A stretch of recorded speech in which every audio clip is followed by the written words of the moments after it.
Greetings, innovators, and welcome to Back of the Napkin, where we explore big journeys in the world of small business with the personalities who make it happen. This is where small business leaders can hear about the unique ideas that have launched successful enterprises across America and meet entrepreneurs who aren't afraid to think differently. And it's brought to you by SurePayroll, where small business is their business. I'm Stephanie Davis from the SurePayroll team. And I'm Dusty Weiss, a small business owner from the Midwest, and we are excited because we have a really interesting one lined up for you today. On today's episode, we're going to be talking to Maria Erna, who has a portfolio full of different business ventures, but most recently spends her time delivering a holistic spa experience to some four-legged furry clients. I have said many times that I wish I lived closer to WAG so I could send my dog for some top-notch pampering. But before we hear Maria's story, we'd love it if you took a moment and subscribed to Back of the Napkin in your favorite podcast app. We'll be releasing our Season 1 episodes over the next few weeks, and we don't want you to miss any of them. So take a moment to hit that subscribe button. And if you enjoy the show, you can do us a huge favor and leave us a 5-star rating maybe, or even leave us a review, tell us what you liked, and you might just be helping another entrepreneur like you find the bolt of inspiration that they need. And if you can't get enough of the small business content, including payroll tips and tricks, be sure to check out the SurePayroll blog or get updates on SurePayroll's channels. Dusty, is there any chance you know how wonderful a spa experience can be? Or do you have any special four-legged friends in your life? Well, this might shock you, Steph, but I'm not very familiar with the spa experience myself. In fact, there's a long period of time in my life where I was sure that SPA was an acronym for something, although I wasn't really sure what it was. As far as four-legged friends go, I love dogs. I grew up with dogs, and they really are the best friends that a person can have. Our current dog is a rescue mutt. His name is Hobie Baker Dog, Washburn Weisholkoff. Complicated animal deserves a complicated name, I believe, but as far as spa experiences go, I'm a little ashamed to admit that he probably hasn't had a bath in 2.5 years. What about you? Are you a spa frequenter? I do enjoy my spa moments. They're very soothing, and I understand how much that the spa experience can mean to the little furry friends in our life, which leads us into the great story that Maria has to share. Maria Erna is the owner of WAG Grooming, Salon, and Spa in Salem, New Hampshire. Maria understands the small business life well, as she's been a consultant for many years and has experience guiding other small business owners to success. She has an impressive resume and can now add commercial star to it, as WAG was just featured in the latest SurePayroll national commercial. I've also chatted with Maria before when we featured her business on the SurePayroll blog. While Maria has a strong understanding of small business owners and their needs, she also has a deep knowledge of her clients. Inspired by her own challenges with finding quality grooming services for her dogs, she wanted a grooming salon that was a soothing, holistic experience to every dog that came in. So Maria, thanks for joining us today on Back of the Napkin. Thank you for having me. It's a pleasure. So Maria, you started WAG because of your experiences taking your dogs to big box chains for grooming. Can you explain a little more about this and what the experiences could be like for the people who may not know what all goes into dog grooming? It's quite interesting. I've been interested in this industry forever. I grew up with dogs, and we started with German Shepherds at a very young age. And as I got older, I decided more to go the rescue route, and I would rescue these pets, and you kind of don't know their history. So you want a good experience for them because you don't know what their triggers are, things like that. So I was going out and going to different grooming places while I would have to travel for work, possibly board them. And I learned a lot. Different states have different rules. Some states, you do not have to have any credentials to be a groomer. You all could decide tomorrow to get out of this world and print business cards and say you're a groomer, or watch a YouTube tutorial and decide you're a groomer. And what's sad about that is there's so much that goes into it. The anatomy of the dog, the behavior of the dog, the personalities. Every dog has a different personality. And as I mentioned, if it's a rescue, you don't know the situation it came from and what could possibly make it nervous. And my little diesel dog, the black one up here behind me, he came from a really violent situation that I had rescued him from. And so if you went to pet anywhere near his lower backside, around his tail, his hips, he would growl and go to bite you. So I had him checked physically to make sure there was no reason that he was maybe hurting and I was touching something. It was a defense mode because he didn't want you to hurt him. But they found out it was probably just from whatever the abuse was he had come from before. So that right there kind of started my path. And I was going to different salons, and the big boxes, I find there's great groomers everywhere. I want to preface with that. Great groomers everywhere. And many have apprenticed and become great groomers. And then they've done the additional work to learn about personality and learn about anatomy and all of these things. But there are other groomers that just do that. They watch the tutorial and then they go open a shop. They have no mentor there, and dogs get hurt all the way through the worst and the unthinkable. And it's happened at big box as well as small places. And granted, accidents can happen anywhere. You don't know about underlying conditions, especially with like a senior pet or if there's something wrong inside. So accidents can happen. But I researched all of the accidents that happened and tried to mitigate as many of them as possible when I researched to open this salon. So there's a lot of those things that go in, but personality, temperament, the condition of the skin and the coat, and the overall anatomy of each breed. Like, think about breeds. Look at Pit Bull, a Staffordshire Bull Terrier, right? They have a very prominent chest area. And then look at a Poodle. They're cut one way versus a Yorkie. Their chest cavity is built differently. Their legs are built differently, longer, shorter, where the knee sits. So when you're working with them with very sharp instruments, scissors and clippers, you really need to know about the body of the dog so that you can give them a quality groom and keep them safe as possible. And our premise is holistic and safe. I think there's a lot of wisdom in that. I think that the saying in the world of dogs is there's no such thing as a bad dog, just bad dog owners. And you could probably extend that out to say bad dog groomers and bad dog petters. But dogs are living creatures. They have their own attitudes. They have their own experiences that shape the way that they interact with the world. And I know from experience that just trimming my own dog's nails is a bit of an ordeal. He starts shaking, and he is just the sweetest, gentlest, big old 75-pound dog that you ever met in your life. But the closest he has ever come to taking a swing at me is when I'm trying to trim his nails. Right. And getting him into the vet's office is another thing entirely, because it's unfamiliar, there are weird smells, and there is that they can sense that something weird is going on. And so it sounds like your business model is predicated on just minimizing the triggers that could set off these dogs, essentially allowing them to be the good dogs that we know and love. That they have inside. And that's a very valid point. Think about it. When people go to the vet, there's many different reasons, right? They could be going in for the first exam. They could be going in for shots. They could be going in to be spayed or neutered. Or they could be at the end of life going in for a hospice or a situation where they're going to be euthanized. And you've got the energy of the humans, the people that have those dogs. So you've got this mix of emotions, and animals are very in tune to that. And some people might think this is foo-foo or what, but I will tell you from experience, and I watch it and see it every day, and I've learned so much from my amazing groomers.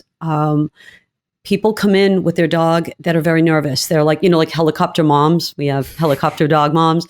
Oh, I don't want to leave it. I don't want to do this. And actually, I'd started WAG as a self-service grooming salon with grooming, full service grooming as kind of an option, because I didn't want anyone else touching my dogs. As they get older, I knew where their lumps and bumps were. So these people come in and they're nervous already. Well, your animals feed off that energy. So if you're calm and relaxed, they're going to be calm and relaxed. They sense you. If anybody's ever watched, like Dog Whisperer episodes, there's some valid points that are brought out in those shows. The dogs really do feed off of you. So when the mom's coming in, or the dad or whomever, and they're nervous because they don't want to leave their dog and they don't know what's going to happen, the dog now is shaking. And I'll tell you what, we'll take the dog over, they leave.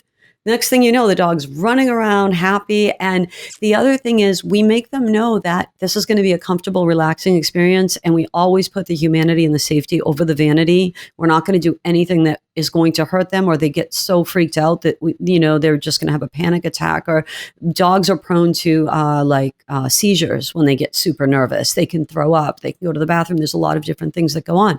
So when the owner leaves and we make them relax, but we also maintain a level of command to let them know we're alpha. This isn't playtime. So people at home, you're going to do their nails, they're pulling away.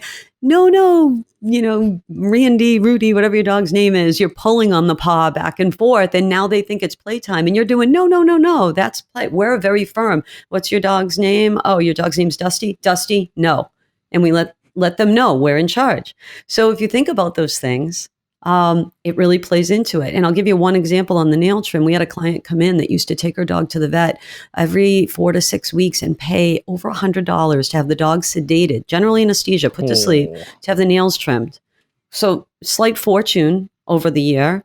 And she's like, no one can trim our dog's nails. I'm like, let us try. And I have my resident dog whisperer, who's amazing. I've got, like I said, I can't speak highly enough about my staff because they are just rock stars. But Heather took that dog in the back. She's just got this way with them, pet them, made them relaxed, and trimmed those nails. And the owner came back and said, well, the dog made a liar out of me. No, we just gave it a different experience. And don't forget, when you take them to the vet for treatments, nail trims, things like that, if they've got neutered or spayed there, they already know that something else might be going down. And we didn't even do, we're set up like very rustic. So it's more like a homey feel. We don't have those stainless steel tubs. I had tubs custom built through this company that does these specific grooming tubs. So it's more like a bathtub at home, but it's got steps so they can get in. So it's just a whole different change in feel for them so that we can put off the right energy and work with them. And all my girls are on board with fear-free grooming practices, AKC safe standards. There's actually courses and certifications you can go for and get that my girls have. So you've done so much research just in understanding the dogs and your products and everything. And I remember when we first talked, you explained to me the research that went into launching your business. So it was set up for success. And I was blown away because you're like, I looked at foot traffic. I looked at what was happening in the plaza I was thinking of opening in. I looked at the salaries of people around and what the income levels were. And I was blown away that much planning went into it. Why is research like that so important? And why should small business owners be thinking about that? Well, it goes back to the basics of business, right? There's got to be a demand for the product that you're putting out there, right? The old supply and demand. And economics is just a huge part of your business.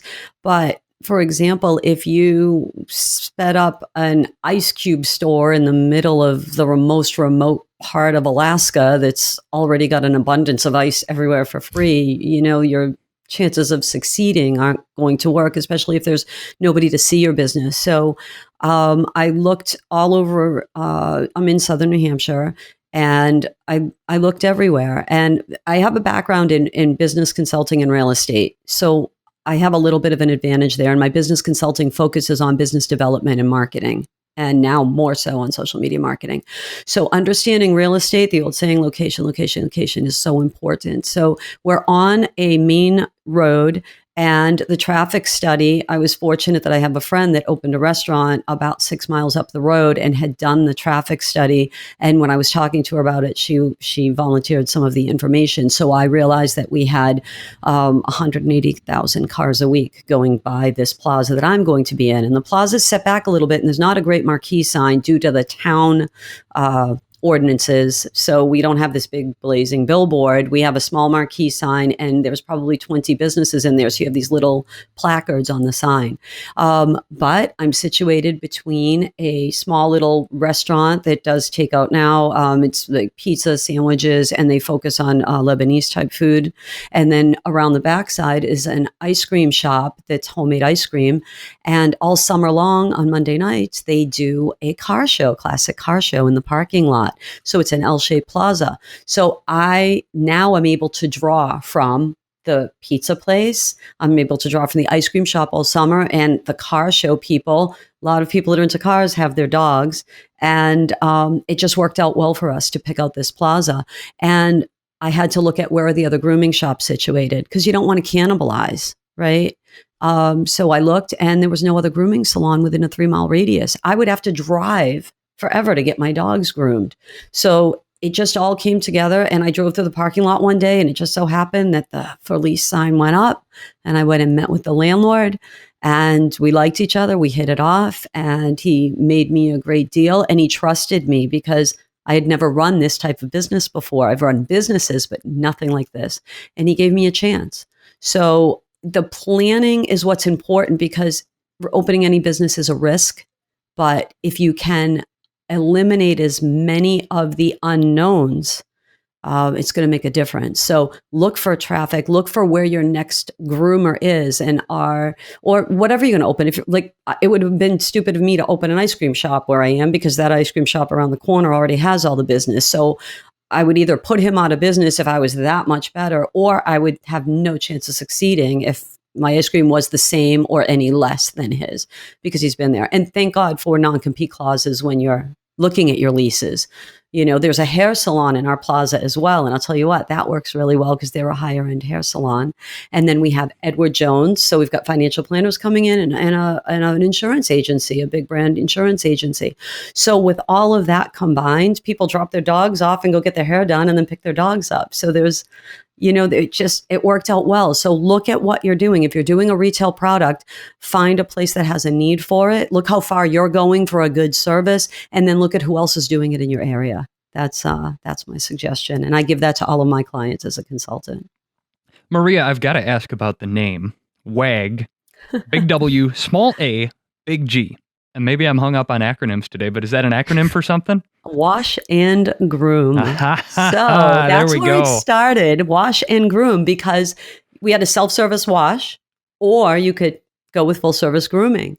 And now I like to tell my girls it stands for, we use the word wicked in New Hampshire, right? So if you're from New England, the word wicked is an adjective. Something can be wicked big or wicked small. It means a lot of something, right? So we now use the acronym for Wicked Awesome Groomers, because they are wicked awesome. So speaking of your wicked awesome groomers, you have an awesome relationship with your staff, and it's a physically demanding job because, like you said, they could be doing dogs that are 4 times their size. So you ensure that they have the resources in place, like access to chiropractors. And you're also not a groomer yourself. So you fully trust them to do what they need to do and know that they'll do the right thing. How important is that when you're running a business, that relationship with your staff and just trusting them to do their thing? It's probably the most important factor in your business, because why would you hire the best and then go in and tell them how to do their job? It just makes no sense to me. So I vet them so that I have a top-notch staff. And when we discuss whether they found us or we found them, I give them my vision of the company. And if they buy into it, and it's their passion to groom, then we want them on board, and then I let them do their job. I'm not a groomer. I don't want to be a groomer. I want a place where I can take my dogs, and it actually gives me an advantage, because when I go in, I see the entire shop from a consumer's perspective. I don't see it through the groomer's eyes. So it's a perfect blend, because I might come in and say, oh, why are you doing that? You shouldn't be doing that. And then they'll explain to me that there's a very valid reason why they're doing something a certain way. Like, I was famous when we first opened. I would come in and people would come in with these amazing dogs. And I'm like, oh my God, you're so cute. I want to kiss your face. And I'd lay on the floor and I'd make out with them. And, it was insane. And I love animals so much. The groomers were ready to choke me. They're like, Maria, you got the dogs all worked up, and now we have to try and give them a relaxing groom. Now they think it's playtime. You just broke rule number 1. So it was something I learned. So now when people come in, I have to be a lot more reserved. As much as I want to be all over that dog, I have to keep it very calm and let them do their job. So it's a level of mutual respect. And when we first opened, I had some opposition. My top groomer and grooming director is Sarah Morse. She's incredible. She's been at it for 20 years. She's been in management roles. She actually competed nationally on an Animal Planet show called Groomer Has It, and beat out thousands of groomers to make it to LA to live in the house, and then worked her way up to the top 8 slot. And she's just fabulous. So when she started, we went back and forth with some differences and worked through them, but she didn't believe we were going to be as busy as we were when we first opened. No grooming shop does that. And within about a couple of weeks, she was full. She thought she was going to work part-time in the beginning, and she ended up being full. We hired the next groomer. So we opened in February. We brought in the next person in April, the next person in, I think, May or June of that year. And we're booked out anywhere from 3 to 6 weeks. And so we're fortunate, but it's they had to trust me on the business side, and I trust them. And there's again, to just use sayings that are out there. If you take care of them, they'll take care of your business. So just hire the best that you can get, and don't micromanage them. They don't want me to come in and go, "Why are you doing it that way?" I might not understand. I'm not a groomer, so they have at it. And my job is to provide them the resources they need, give them all of the tools. So I have state-of-the-art equipment. There's manual tables that go up and down, or there's electric tables. So you can put your foot on a pedal and bring those tables up.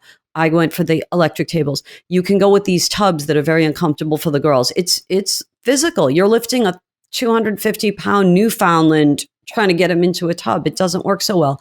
Mine are cut out and they have stairs. You can't fill them up, so we can't risk any drowning incidents. They can only hold about 2 inches of water, and we use a hydro massage system that recirculates. So these girls that come in that haven't used this equipment before, the fourth groomer I hired, we're up to 6 now, and I still have my original team.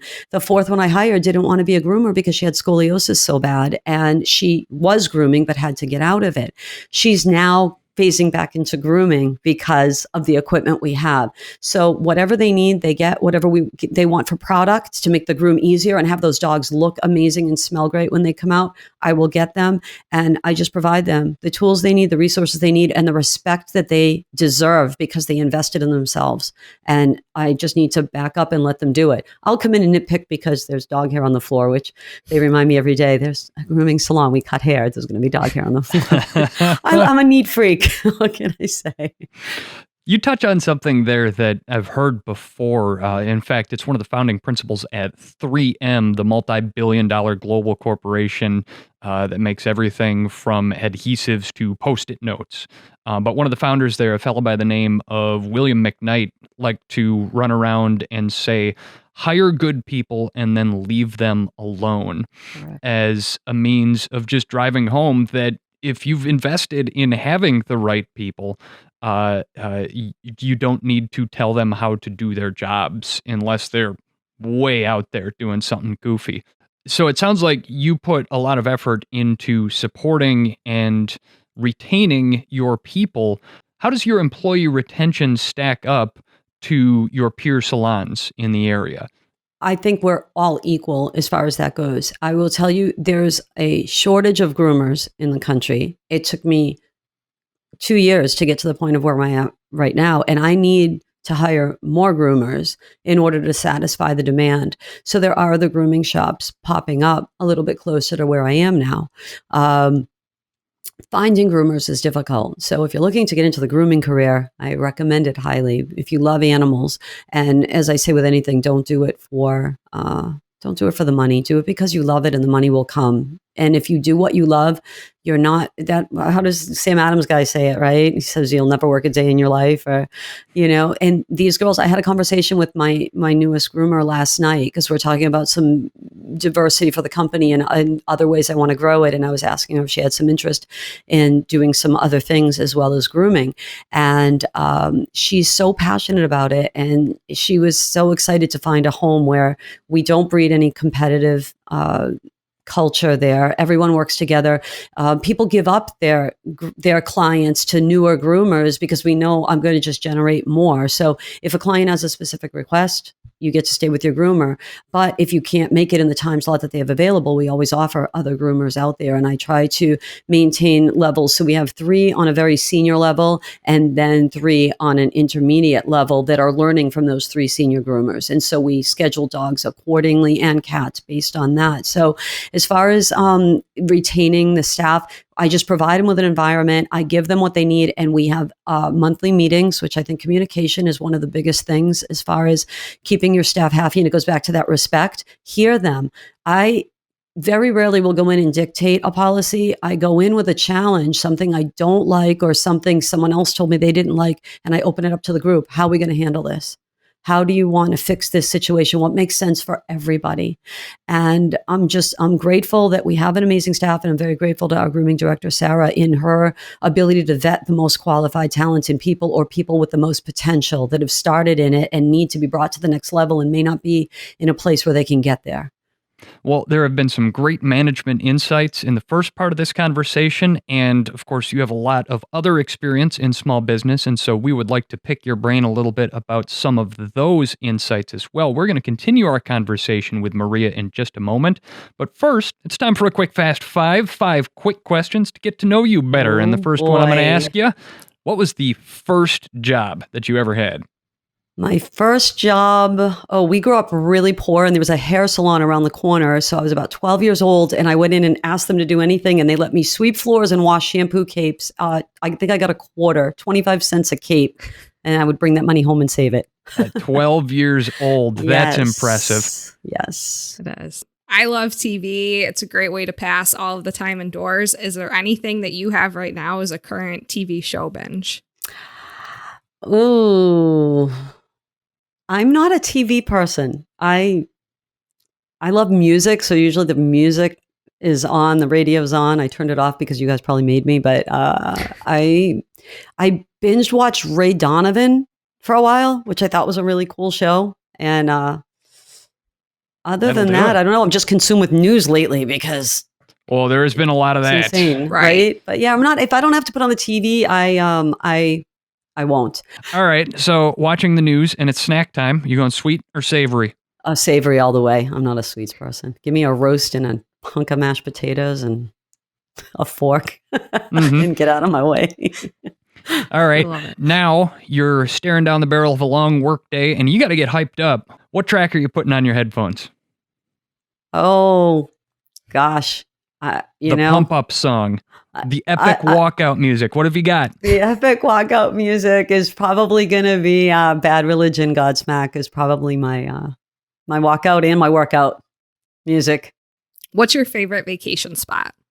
Any place warm with a beach. I am from New England. We're going into winter. I am not a winter girl at all. I lived in Georgia for about 25 years, and it was the best time of my life. And I can't wait to get back there and spread wag down there. But anywhere warm and a beach.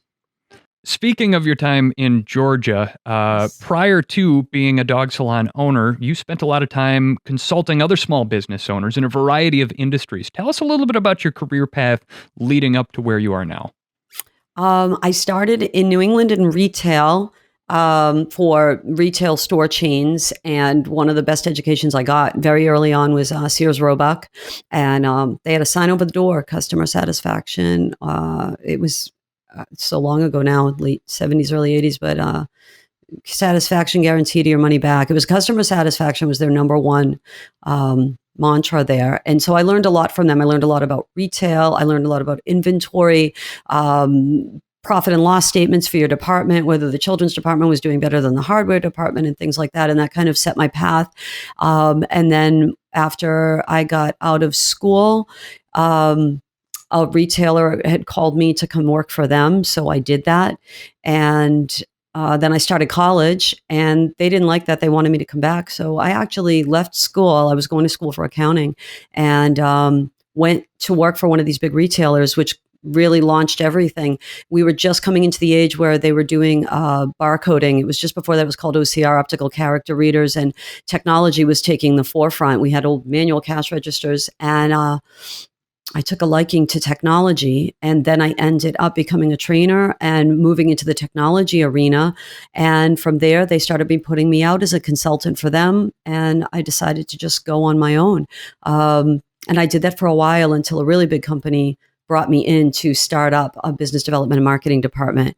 And that was what moved me to Atlanta. And I spent many years for that company and then used that knowledge and expertise to share with other organizations out there. So my consulting history is just a little different than a typical consulting firm because I would actually get hired by the company as an independent contractor, but be an acting executive within their organization so that I could Interesting. dive in and see how everything worked and give them inside information and then come up with a plan for them.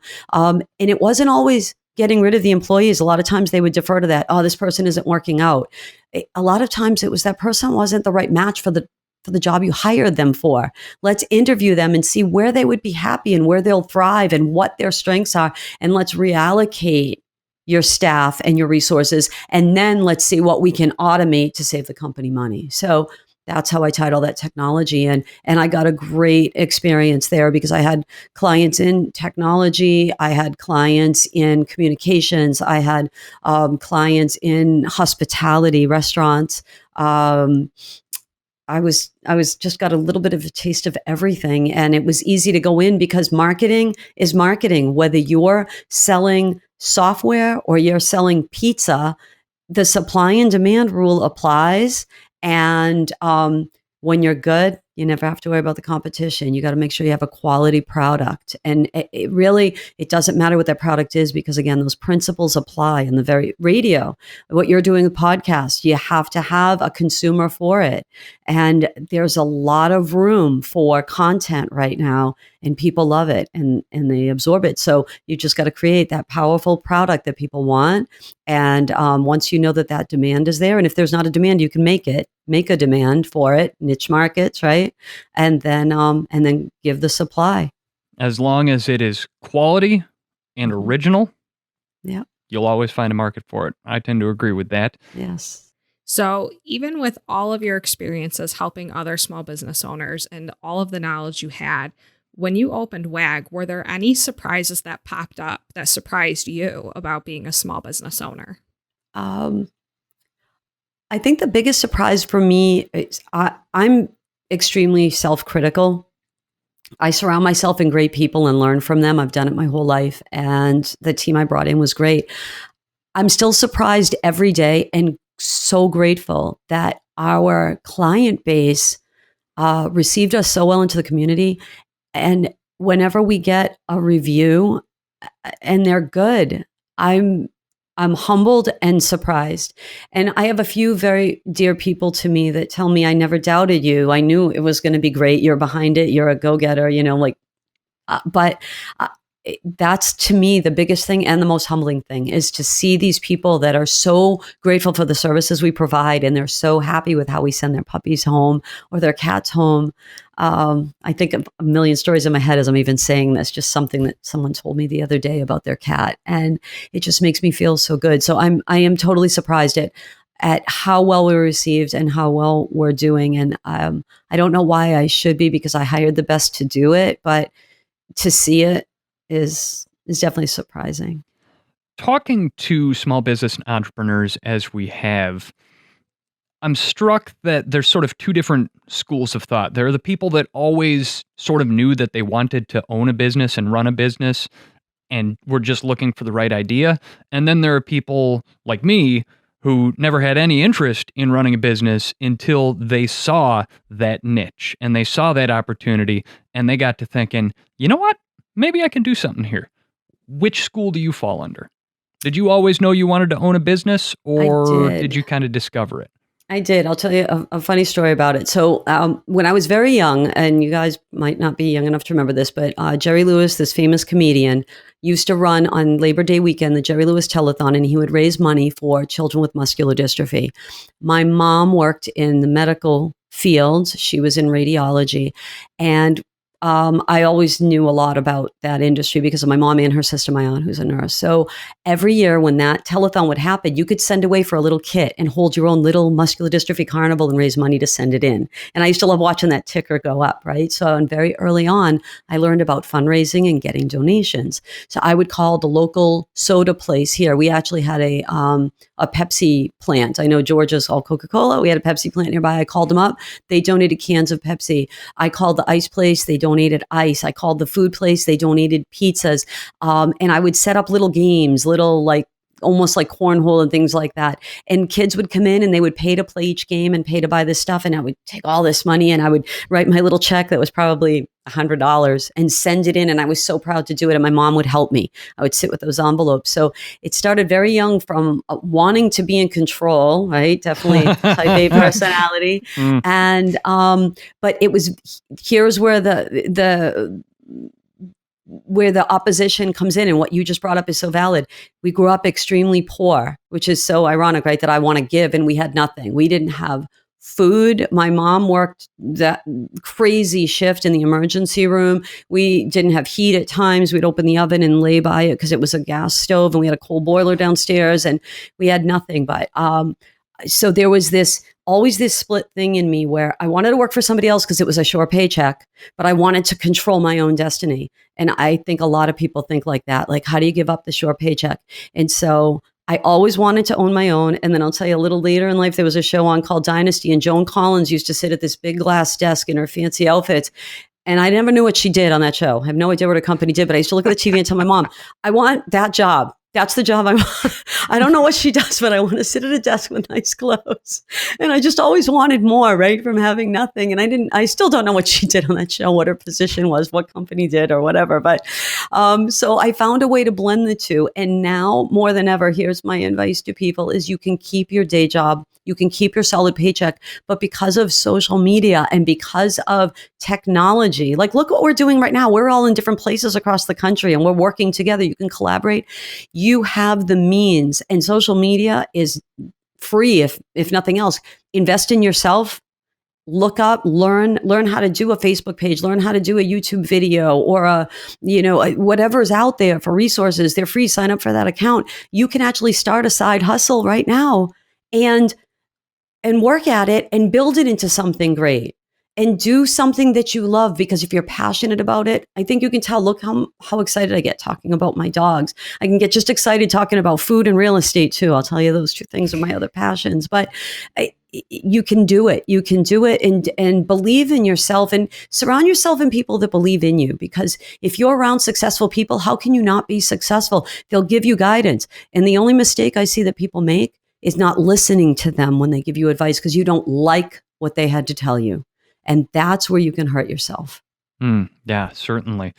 In addition to joining us on the podcast and serving as the face of SurePayroll in a new national spot that's so airing. Excited for that. Thank you so much for that opportunity, Stephanie. Of course. Thank you. And the team you are also a SurePayroll customer. So how did you find us and what do you like about SurePayroll services?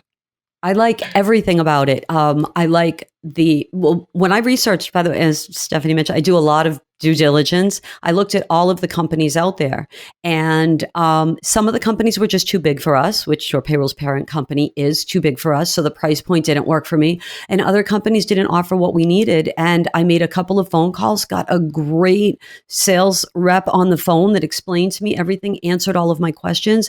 And I went with it for two reasons. The flexibility of it. I can run it from my phone. There's a phone app and it's secure. I can run it from my laptop if I'm at the office. I can do it from a friend's house if I know what my login is. And I did it because it was affordable for a small business like mine. And it's so easy to use. If you're not tech savvy, it's so simple to log in, set up a new employee, and the flexibility part, I have employees that work on commission. I have employees that work hourly. I have employees that are salaried. And then I have all of them working on a gratuity basis, because gratuity is a big part of the grooming. So they might get a commission. The groomers are all on commission based and gratuity. So I can go in and I can easily put in different commission rates for them, different gratuities, put in hourly for this other person that answers my phones. And it's not burdensome. I can do it very quickly. And I like the tools it gives my employees. They can log in and look at their paycheck stub. If they're applying for a home loan, they can download their paycheck history. It's like, I can't say enough about it. And the people are just great to work with. You make a phone call and everything's online. I can do it on my schedule. They're there after hours. They're there on Saturday mornings if I have a question. It's great. I wasn't paid. I want people to know I was not paid to do the commercial. I'm not being paid to do this. I wasn't paid to do the blog. I talk about them because they're one of the people I recommend to all of my clients that I still consult for. And I think I'm up to 5 or 6 people I got now on it. Oh, there you go. I That's don't all know. I I do just now. I push it out there. If you've got under 100 employees and you're not using payroll, you're paying too much and you're doing too much work. I'll tell you that. That is a ringing endorsement. I don't need a bookkeeper. I don't need anything to do my payroll. It takes me 5 minutes on and you can do it. The best, can I talk about this? You can do payroll up to 5 o'clock on Wednesday and your people will still get paid that Friday. You could do payroll within less than 48 hours and they get paid. Wow, Maria, you are so passionate about your business. You are so insanely motivated and you always have great ideas. Do you have any ideas to expand WAG or anything that you might want to try next? We definitely want to expand WAG. A little of it is confidential at this point because I don't want anybody else to take our ideas, but Fair. we want to add some stuff to our portfolio of things we do.